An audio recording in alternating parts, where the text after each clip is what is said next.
الحمد لله رب العالمين والصلاة والسلام على خاتم الأنبياء والمرسلين وعلى آله وصحبه ومن تبعهم بإحسان إلى يوم الدين أما بعد۔ اللہ تعالیٰ کا فضل و کرم ہے کہ اصول الدعوہ کے اس درس میں ہم شریک ہیں۔ کل ہمارے ساتھ جو آخری گفتگو تھی اس میں سے کچھ باتوں کا اعادہ ہم کر لیتے ہیں تاکہ ہماری سمجھ میں اچھی طرح بات آ جائے۔ تو کل آخری بات ہمارے ساتھ تھی کہ جہاں لوگوں سے اللہ کے دین کی دعوت کرنے والا، اللہ کی دین کی طرف بلانے والا انسان جو داعی کہلاتا ہے، جہاں لوگوں سے مل بیٹھنا ہے وہاں بیٹھے، جہاں تنہائی ضروری ہے وہاں تنہائی اختیار کر لے۔ ابن قیم رحمہ اللہ اپنی کتاب میں کبھی لکھتے ہیں کہ زیادہ دوستی اچھی نہیں، تو جتنے زیادہ دوست بنیں گے اتنا زیادہ اللہ سے ہم کو غافل کر دیں گے۔ دوستوں کی فرمائشیں پوری کرتے کرتے زندگی گزر جائے گی۔ اس لیے زیادہ دوستی، زیادہ کھانا، زیادہ سونا، یہ ساری چیزیں اچھی نہیں۔ اس کے بعد شیخ نے لکھا ان یستر علی الناس عیوبہم، ایک داعی، دین کی دعوت کرنے والا، دین کی دعوت دینے والا لوگوں کے عیب چھپاتا ہے۔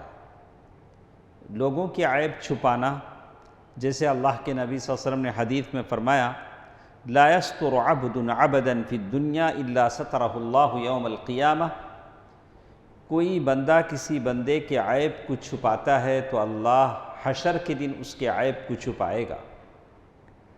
لیکن اس کا یہ مطلب نہیں ہے کہ کسی کے عیب کو ہم چھپائیں تو وہ اور جری بن جائے اور زیادہ گناہ کرنے لگے، زیادہ وہ گناہوں میں جرأت کا مظاہرہ کرنے لگے۔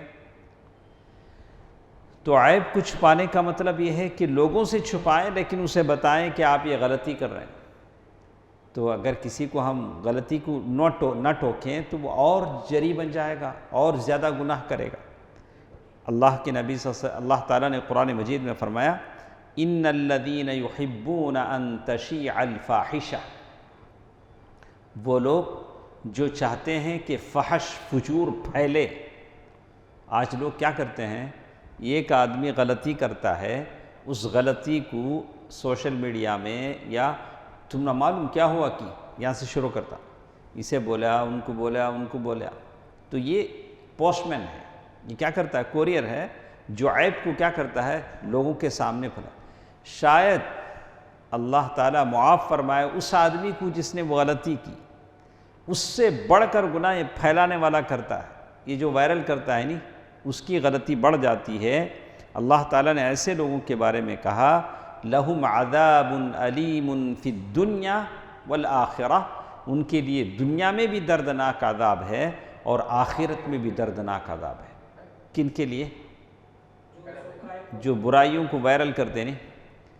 عجیب لوگ ہیں جو اس طرح کی برائیوں کو وائرل کرتے ہیں، نہیں کرنا چاہیے۔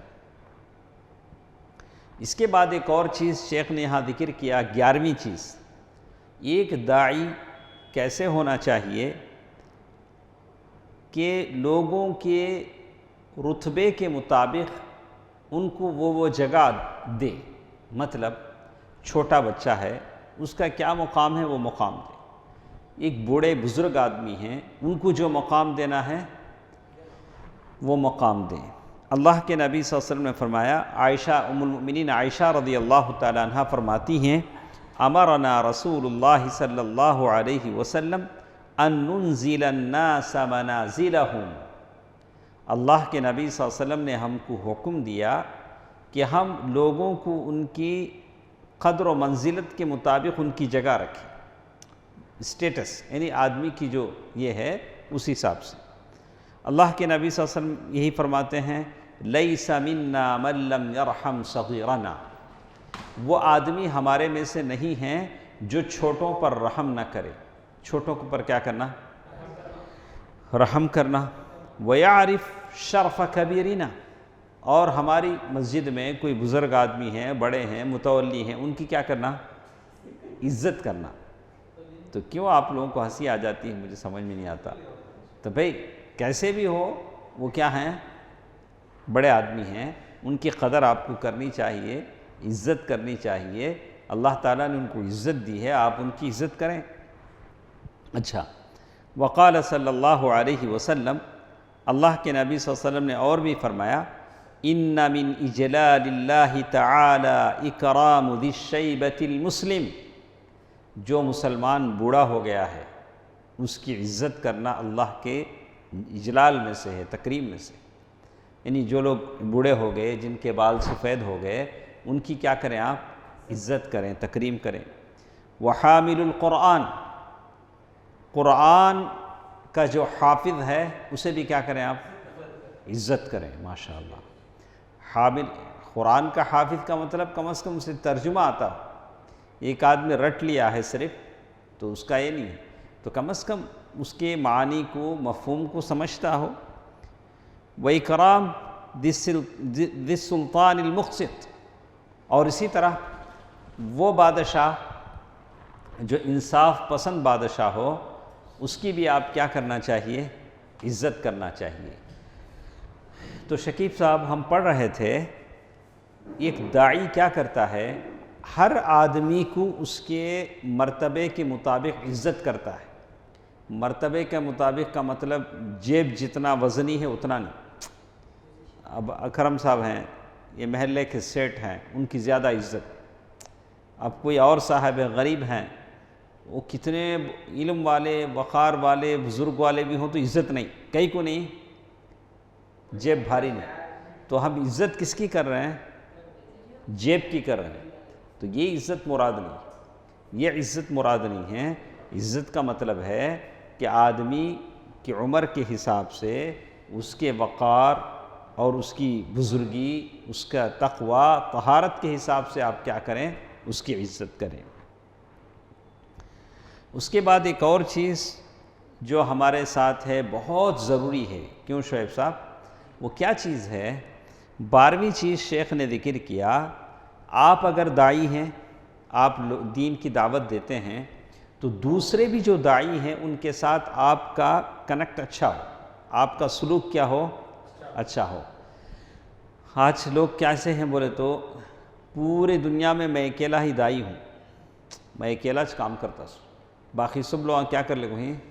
سو لے کو، سب لوگ سوتے ہیں۔ ایسے ہی لوگ بولتے ہیں، ایسی بات نہیں ہے۔ آپ حسن ظن رکھیں، اچھا گمان رکھیں، اللہ کی دین کا کام میں کر رہا ہوں اور بھی بہت سارے لوگ کر رہے ہیں۔ اللہ نے مجھے توفیق دی ہے کہ میں اللہ کے دین کا کام کر رہا ہوں، اور بھی بہت سارے لوگ ہیں، اور ہم دوسرے لوگوں کا تعاون کریں، سپورٹ کریں جو اللہ کے دین کا کام کرتے ہیں۔ اللہ تعالیٰ نے فرمایا وَتَعَاوَنُوا عَلَى الْبِرِّ وَالتَّقْوَى وَلَا تَعَاوَنُوا عَلَى الْإِثْمِ وَالْعُدْوَانِ، یعنی جو نیکی کا کام ہے اس میں سپورٹ کرو، جو بھی نیکی کا کام ہے آپ سپورٹ کر سکتے ہیں۔ یعنی کوئی بھی آدمی آ کر آپ سے کوئی پوچھتا ہے کہ بھئی مجھے ذرا سپورٹ کیجئے، ذرا ہیلپ کیجئے، آپ کو پہلے دیکھنا ہے کہ یہ کام جس میں میں سپورٹ کرنے جا رہا ہوں وہ اچھا کام ہے، برا کام ہے۔ ہاں، تو اگر اچھا کام ہے تو آپ سپورٹ کریں، اگر برا کام ہے تو اگر کوئی آ کر پوچھتا بھئی شراب خانہ کدھر ہے، ایسا ہوں جا کو ایسا گئے تو وہاں ٹسما کرنگا، ٹسما کتنا بولتے العیاذ باللہ، تو ہم نے کیا کیا؟ گناہ میں ہم نے بھی اس میں شامل ہو گئے۔ ضروری نہیں آپ بول دیں کہ ہم لوگ جاتے اس لیے ہم کو معلوم ہی نہیں، کہاں تو بھی جاؤ، تو کسی کو اچھا اس کے برخلاف کوئی مسجد کا پتہ بتا دیا، ثواب ملے گا، ثواب ملے گا۔ تو یہی بات کہتے ہیں تعاونوا علی البر، نیکی کے جتنے کام ہیں آپ اس میں سپورٹ کرتے ہیں تو اللہ تعالیٰ آپ کو ثواب دے گا۔ تقویٰ کی جتنے کام ہیں وَلَا تَعَاوَنُوا عَلَى الْإِثْمِ وَالْعُدْوَانِ، اگر آپ گناہ کے کام میں کسی کا سپورٹ کرتے ہیں دشمنی کے کام میں کسی کا سپورٹ کرتے ہیں تو آپ کو بھی وہ گناہ ملے گا، آپ بھی گناہ میں پورے کے پورے شریک ہوں گے۔ اللہ کے نبی صلی اللہ علیہ وسلم نے اسی لیے کہا الدین النصیحہ، دین کیا ہے؟ خیر خواہی کا نام ہے۔ خیر خواہی بولے تو میں آپ کے تعلق سے اچھا سوچوں، آپ میرے تعلق سے اچھا سوچیں، سارے دین کا خلاصہ ہی ہے الدین النصیحہ۔ آج حال کیسا ہے؟ ایک مسجد میں 10 آدمی ہیں، 10 مصلی ہیں، تو یہ 10 کے 10 آپس میں اچھا سوچتے ہیں؟ بہت کم ہوتا ہے، بہت کم ہوتا ہے کہ وہ ایک دوسرے کے ساتھ اچھا سوچیں۔ الدین النصیحہ قلنا لمن للہ ولکتابہ ولرسولہ ولأئمۃ المسلمین وعامتہم۔ تو ساری بات کا خلاصہ یہ ہے کہ جو لوگ بھی دین کا کام کرتے ہیں، دعوت کا کام کرتے ہیں، ایک دوسرے کو سپورٹ کریں، ایک دوسرے کی ہیلپ کریں تاکہ اللہ تعالیٰ کا دین اللہ کے زمین پر مضبوط ہو۔ اس کے بعد سارے دوستوں سے میرے ساتھ جو موجود ہیں یا سوشل میڈیا کے ذریعے سے ہم کو جو سنتے ہیں دیکھتے ہیں، سب سے ہماری یہ بات ہے کہ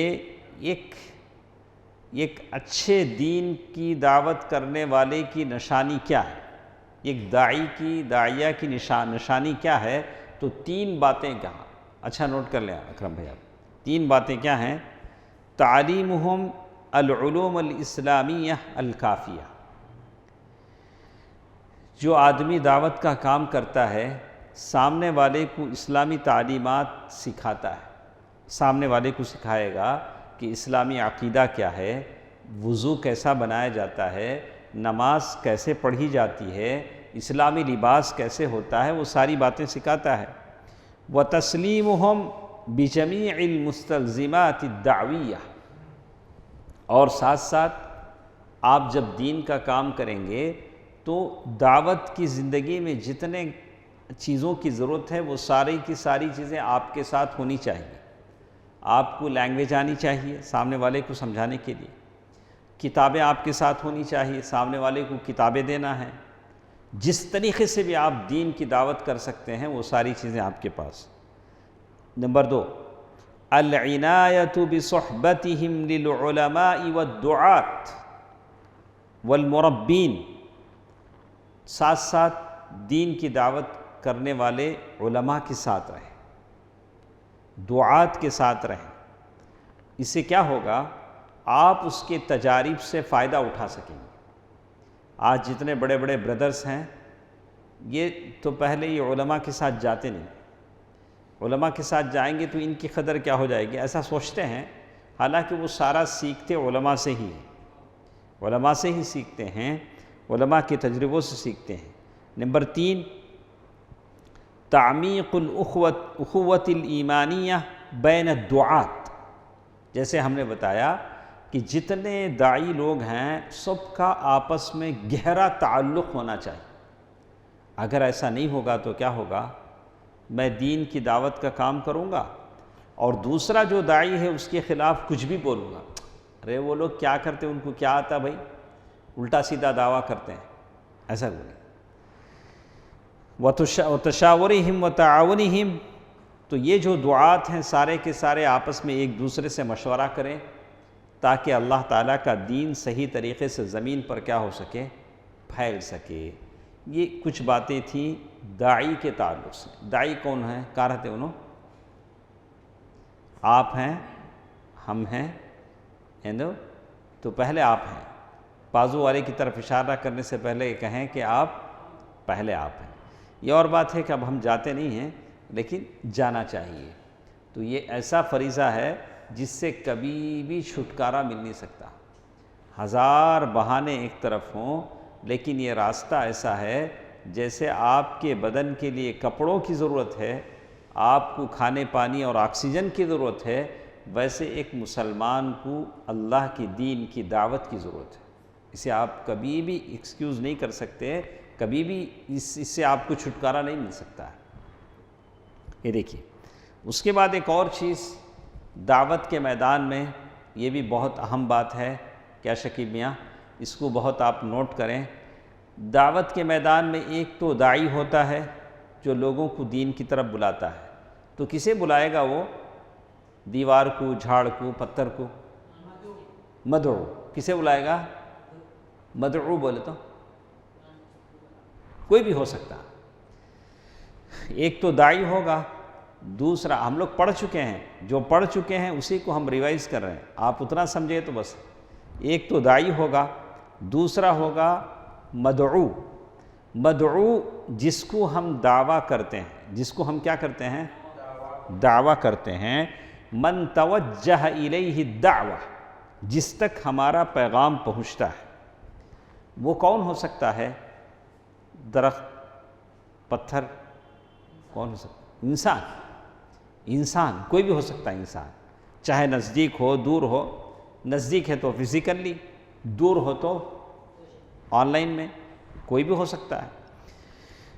اور مسلمان بھی ہو سکتا ہے، کافر بھی ہو سکتا ہے، منافق بھی ہو سکتا ہے، مرد بھی ہو سکتا ہے، عورت بھی ہو سکتی ہے۔ اچھا ٹھیک ہے، چلیے اب صاحب آ گئے ہیں تو اب بات اچھی بنی۔ تو درس کا فائدہ اسی میں ہے کہ ہنستے کھیلتے درس ہو، ہاں صرف میں بولتا رہوں آپ سنتے رہیں تو روکھا سوکھا پن اچھا نہیں لگتا۔ تو اب آ گئے ہیں نا، وہ کوشچن کریں گے، ہنسیں گے، اب دیکھیے بات کیسے بنتی۔ تو ہم بات کر رہے تھے، داعی کی تو بات ہو گئی، تو اب بات کر رہے تھے مدعو کی، جسے ہم دعویٰ کر رہے ہیں۔ تو یہ جو مدعو ہے، سب سے پہلا مدعو آپ کا اپنا نفس ہے، آتما جسے کہتے ہیں، سول۔ وہ کیا ہے؟ پہلے کسے آپ سدھاریں؟ اپنے آپ کو سدھاریں۔ آپ کے سینے میں جو نفس ہے، جسے آپ نفس کہتے ہیں، اللہ تعالیٰ نے قرآن مجید میں کہا قَدْ أَفْلَحَ مَنْ زَكَّاهَا، وہ شخص کامیاب ہو گیا جس نے اپنے آپ کو صحیح بنا لیا۔ دعوت کی میدان میں جب ہم اتریں گے تو سب سے پہلی دعوت کس پر ہونا چاہیے؟ اپنے آپ پر، اپنے آپ پر ہونا چاہیے۔ قَدْ أَفْلَحَ مَنْ زَكَّاهَا، اسی لیے میں ہمیشہ سفیان ثوری رحمہ اللہ کی اس کی بات کی نقل کرتا ہوں، عالجت نفسی 20 سنہ۔ انہوں نے کیا کہا؟ میں اپنے آپ کا علاج کرتے کرتے مجھے 20 سال لگ گئے، اپنی ریپیئر کرتے کرتے ان کو کتنے سال لگ گئے؟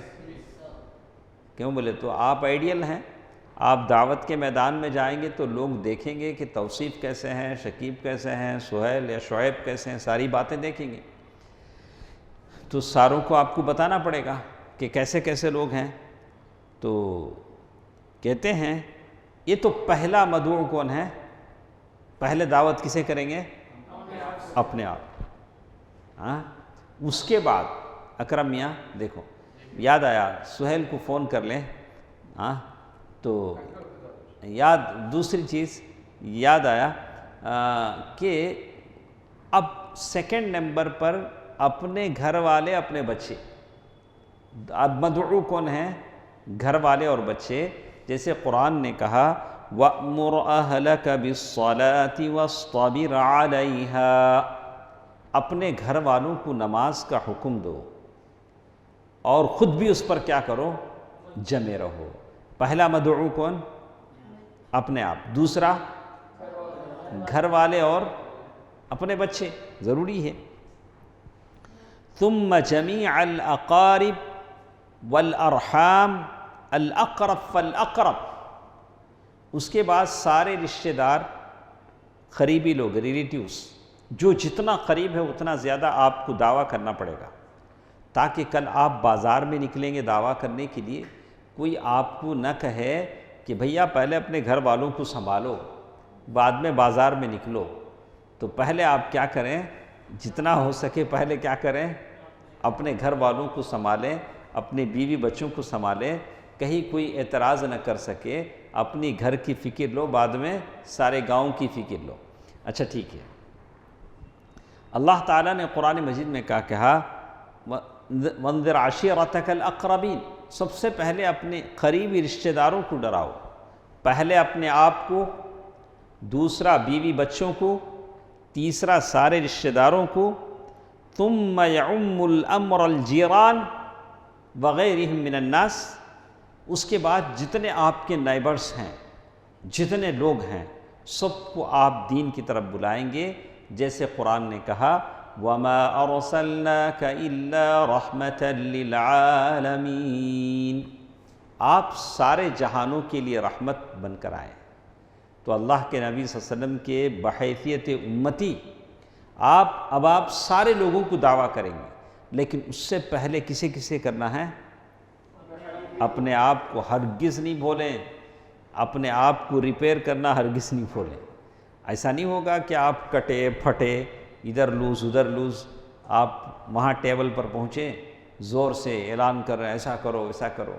پہلے اپنی اور آئلنگ کیا کر لیں؟ اچھا کر لیں، اپنی اصلاح کر لیں، اپنے اندر جو خرابیاں ہیں خامیاں ہیں اسے دور کر لیں، اللہ تعالیٰ سے معافی چاہ لیں، اللہ تعالیٰ سے دعا کر لیں کہ اللہ تعالیٰ ہماری اصلاح کر دے۔ ہاں اچھا، اس کے بعد اب سمجھ میں آ گیا مدعو کسے کہتے ہیں؟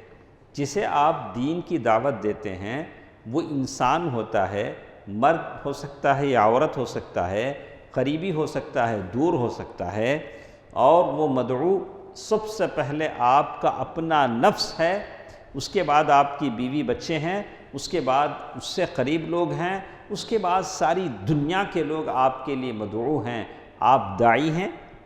ٹھیک ہے، حق المدعو، اس میں ایک بات یہاں فرمایا گیا، یہاں بتائی گی کہ ایک مدعو کا حق کیا ہے، جسے آپ دعویٰ کرتے ہیں، رائٹس آف مدعو۔ ایک مدعو کا حق، مہمان کا حق کیا ہے؟ اسے عزت سے بٹھانا، کھانا کھلانا پلانا، 3 دن بولے، 3 دن کے بعد رہے تو آپشنلی آپ کھلا سکتے ہیں، ہاں اتنا ہی، 3 دن کے بعد یہ مینو بدل دے سکتے ہیں، کوئی حرج نہیں۔ تو کہتے ہیں کہ لیکن جیسے مہمان کا حق ہے ویسے مدعو کا حق بھی ہے۔ مدعو کا حق کیا ہے؟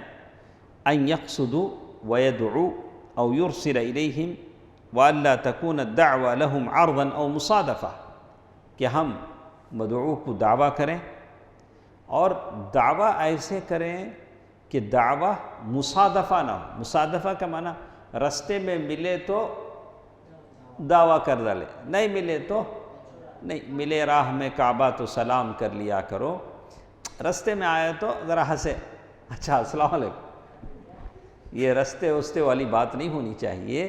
دعویٰ کا مطلب یہ ہے کہ آپ اس کے پاس جائیں یا اسے دعویٰ کریں، اسے سمجھائیں۔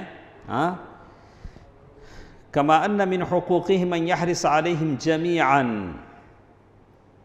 اور اس میں سارے لوگوں کے لیے آپ کی تڑپ، ایسا نہیں ہو کہ چند لوگوں کے لیے ہو، چند لوگوں کو چھوڑ دیا جائے۔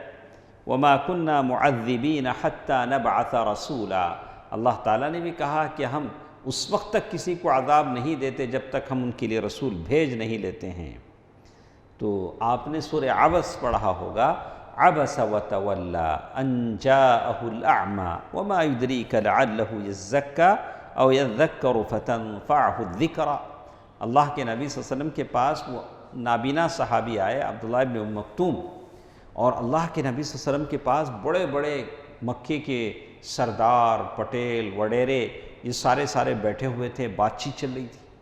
اتنے میں وہ نابینا صحابی آئے، اللہ کے نبی صلی اللہ علیہ وسلم کو تھوڑا دل میں کیا ہوا، اب بھی چاہنا کیا، ذری دیر کے بعد آئے تو اچھا تھا نا۔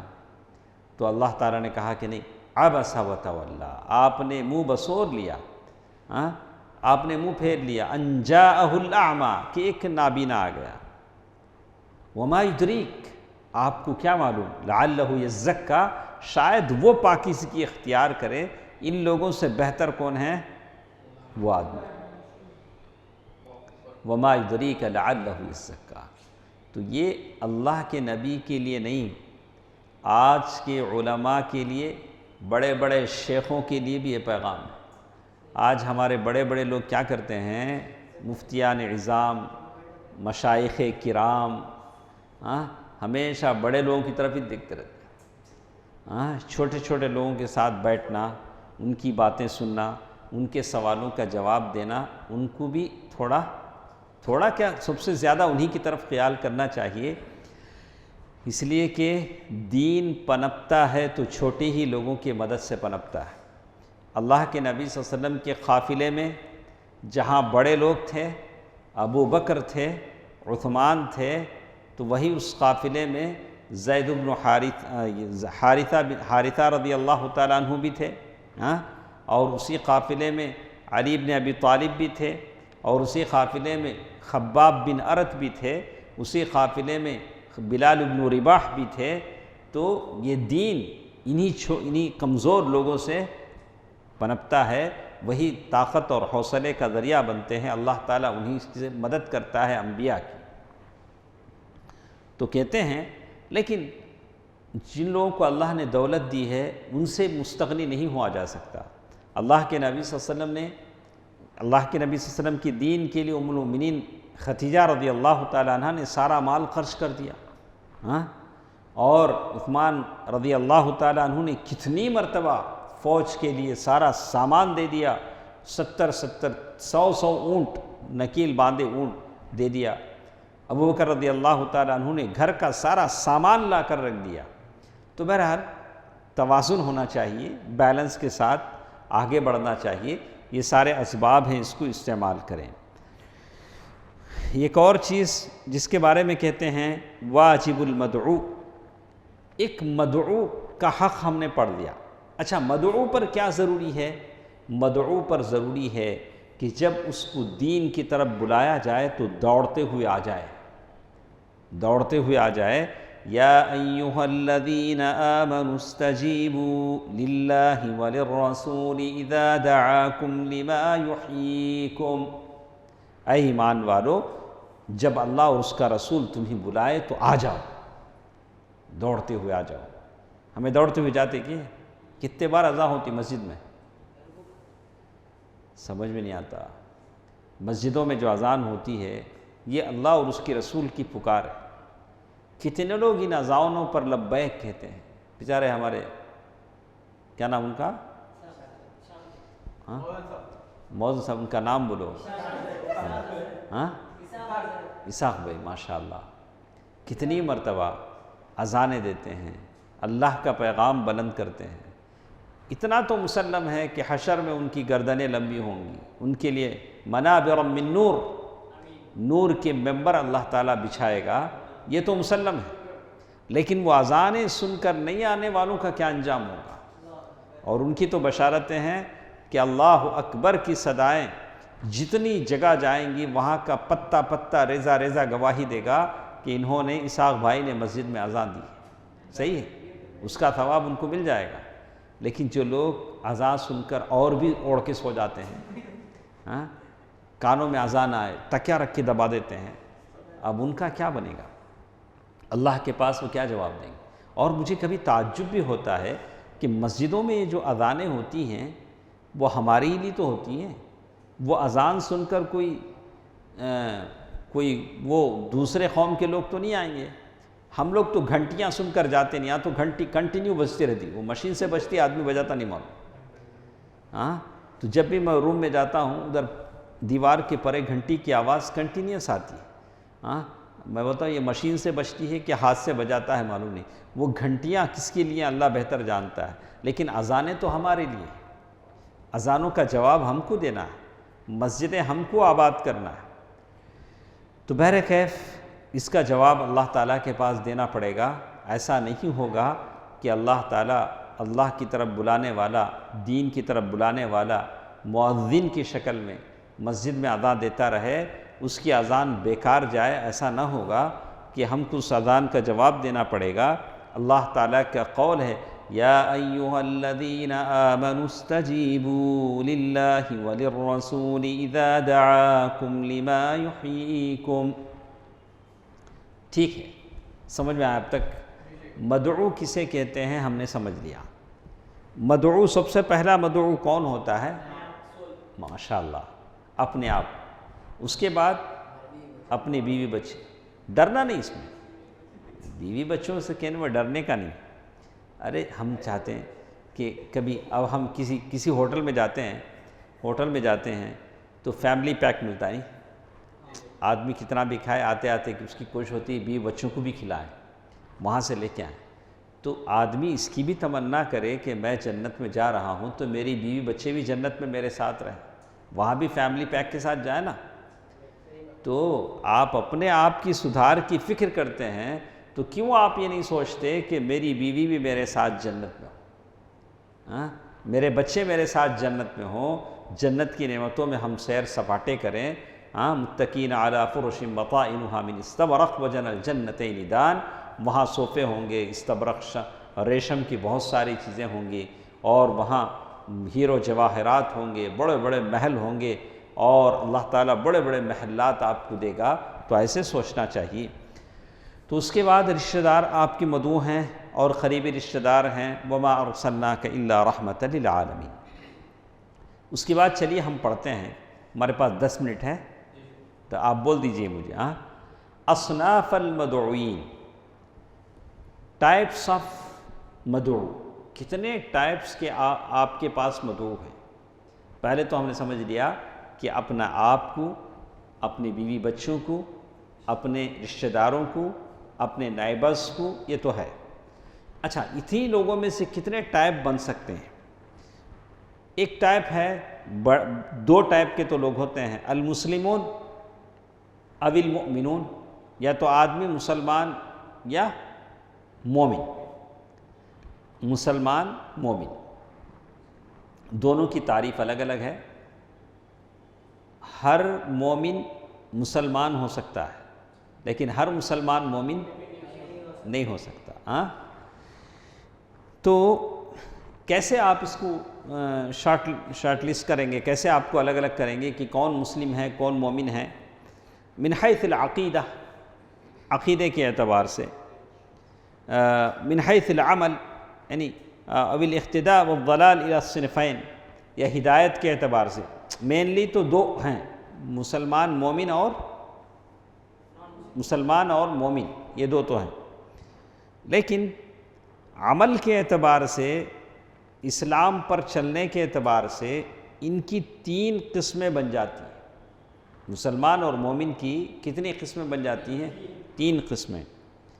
مسلمون محتدون عقائدیاً, کچھ ایسے مسلمان جن کا عقیدہ صحیح ہوتا ہے.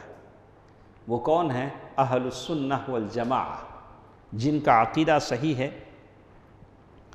وہ اپنے عقیدے پر جمے ہوئے ہیں, عقیدے سے وہ پیچھے نہیں پلٹتے ہیں, بالکل پریکٹس مسلم ہیں, یعنی بالکل صحیح عقیدے والے ہیں. کچھ مسلمان ایسے ہیں غالون عقدیاً, عقیدے کے حساب سے گمراہ ہیں. سمجھا آپ؟ پہلے ہم نے 2 کیا کہ مسلمون والمومنون, یہ دونوں گروپ 3 اس میں بڑھ جاتے ہیں. عقیدے کے لحاظ سے جو صحیح عقیدے پر ہیں, یا وہ لوگ جو عقیدے کے لحاظ سے گمراہ ہیں, جیسے صوفی ہیں, نقشبندی ہیں, قادری ہیں, یہ سارے ہیں, یا بہت سارے بدعتی ہیں. جیسے ایک پرانے زمانے میں خوارج تھے, معتزلہ تھے. تو یہ سارے لوگ اپنے عقیدے کی اصلاح کر لیں. ایسے لوگوں کا عقیدہ کیا کرنا چاہیے؟ ہم کو اچھا بنانا چاہیے. میں پوچھوں گا بعد میں, سمجھ میں آتا نہیں آتا بولنا ہوں. 2 گروپ تو ہو گئے عقیدے کے لحاظ سے, وہ جن کا عقیدہ سڑا ہوا ہے, وہ جو اچھے عقیدے والے ہیں. تو اللہ تعالیٰ سے دعا کیجئے کہ اللہ تعالیٰ مجھے اور آپ کو صحیح عقیدے پر قائم و دائم رکھے. اس کے بعد کچھ لوگ ہیں مسلم سابق بالخیرات, کچھ مسلمان ایسے ہیں جو نیکی کے کاموں میں سبقت لے جاتے ہیں. نیکی کے کاموں میں کیا کرتے ہیں؟ ہمیشہ سبقت لے جاتے ہیں. مسلم ظالم لنفسہ, کچھ مسلمان ایسے ہیں جو اپنے آپ پر ظلم کرتے ہیں. کیا مطلب ظلم کرنے کا؟ اپنے آپ پر ظلم ہم کیسے کریں گے؟ گناہ کر کے, کوئی بھی گناہ کر کے. وہ کون کون ہیں؟ وَهُوَ الْفَاسِقُ والفاجر، فاسق اور فاجر ہے، تو یہ سارے لوگ اپنے فسق سے، فجور سے توبہ کر لیں، اللہ تعالیٰ کے حکم کی طرف واپس لوٹ جائیں۔ والتوبہ من ظلمۃ نفسہ، جیسے اللہ تعالیٰ نے قرآن مجید میں کہا وَلَا تَقْرَبُوا الزِّنَا إِنَّهُ كَانَ فَاحِشَةً وَسَاءَ سَبِيلًا وَلَا تَقْتُلُوا النَّفْسَ الَّتِي حَرَّمَ اللَّهُ إِلَّا بِالْحَقِّ۔ اللہ تعالیٰ نے بڑی پابندی کے ساتھ گناہ بتلا دیے، کہا کہ اس سارے گناہوں سے توبہ کیا جائے۔ وَلَا تَقْرَبُوا مَالَ الْيَتِيمِ، یتیم کا مال بھی مت کھاؤ۔ یہ ساری باتیں اللہ تعالیٰ نے بتا دیا۔ تو ایک ایسا مسلمان ہے جو نیکی کے کاموں میں سبقت کرتا ہے، وہ متقی ہے، نیک ہے، اور ایک ایسا مسلمان ہے جو اپنے آپ پر ظلم کرتا ہے، وہ فاسق اور فاجر ہے۔ اور ایک مسلمان ہے، وہ مسلمان ہے مقتصد۔ وہ مسلمان کون ہے؟ وَمِنْهُمْ مُقْتَصِد، درمیانی، دونوں کے بیچ میں۔ کبھی موقع آیا تو جوش میں آ کو اچھا نیک کام کر دیتا، کبھی نہیں ہے، ذرا کیا کہ چھوٹے چھوٹے مسٹیک ان سے ہو جاتے، بیچ میں ہو جاتے۔ وَيُدْعَى إِلَى الثَّبَاتِ عَلَى الطَّاعَةِ، ایسے آدمی کو ہم اطاعت اور بندگی کی طرف بلائیں گے۔ وَتَجَنُّبِ الْمَعْصِيَةِ، ہم کہیں گے کہ آپ معصیت سے توبہ کریں، اور جب وہ گناہوں سے توبہ کرے گا، معصیت سے بچے گا، تو سابقٌ بالخیرات، نیکی کی طرف آگے بڑھنے والوں کی طرف ہو جائے گا۔ جیسے اللہ تعالیٰ نے فرمایا قُلْ يَا عِبَادِيَ الَّذِينَ أَسْرَفُوا عَلَىٰ أَنفُسِهِمْ لَا تَقْنَطُوا مِنْ رَحْمَةِ اللَّهِ إِنَّ اللَّهَ يَغْفِرُ الذُّنُوبَ جَمِيعًا إِنَّهُ هُوَ الْغَفُورُ الرَّحِيمُ۔ انشاءاللہ یہ تھوڑا تفصیل طلب ہے۔ وہ کون سی ہے؟ تیسری قسم۔ ہم لوگ سب اسی میں ہیں۔ یہ تیسری قسم میں ہم لوگ ہیں۔ کبھی جوش میں آیا بہت اچھے کام کر دیتے ہیں، کبھی کچھ غلطیاں بھی ہم سے ہو جاتی ہیں۔ اللہ تعالیٰ سب کو معاف فرمائے۔ کل انشاءاللہ اسی سے ہم شروع کریں گے۔ اللہ تعالیٰ سے دعا ہے کہ اللہ تعالیٰ ہم سب لوگوں کو سابق بالخیرات میں سے بنائے، آمین۔ والسلام علیکم ورحمۃ اللہ وبرکاتہ۔